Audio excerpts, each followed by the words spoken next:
Hi everyone and welcome to another SINC tutorial. In this video I'm going to show you how to enable location tracking for individual staff members.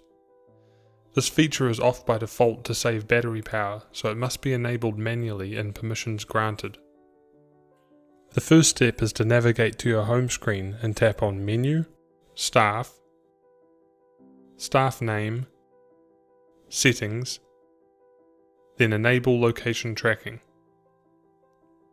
This is all that is required from your end. However, there is an additional step needed from the employee's end, and that is to grant SINC the permissions it needs to record their locations.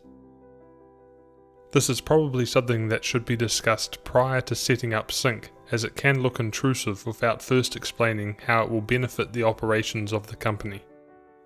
So now if we look from the perspective of what your employee will see. Now that tracking has been enabled from your end, the next time the employee goes to clock in, they will be asked to give SINC the permissions it needs to record their location data. It is important to understand what it will mean if the employee decides to give SINC the permissions of either always or just when in use. If the employee gives SINC always location permission, we will be able to record their location throughout the whole time they are clocked into a shift. This is the best setting for effectively tracking their shift and activities.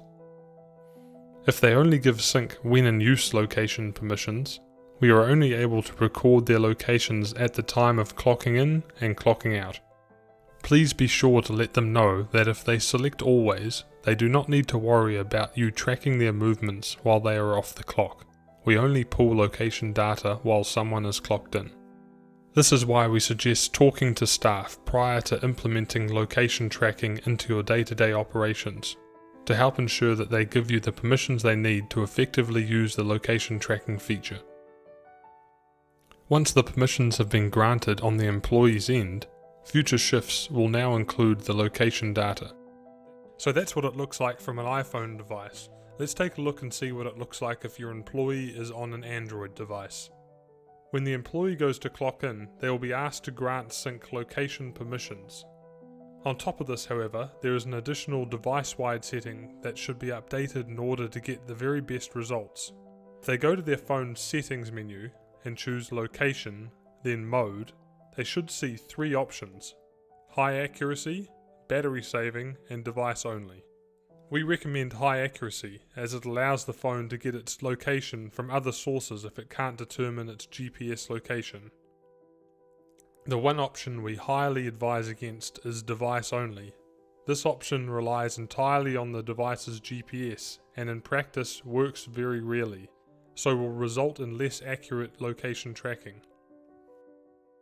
That brings us to the end of another tutorial. Make sure to also check out the SINC web console. It features the same functionality as the mobile app, but with the convenience of being able to access your data on a larger screen. The web console can be found by visiting users.sinc.business and logging in with the same credentials you do for the mobile app. We hope you have found this tutorial informative, and we look forward to seeing you in the next one.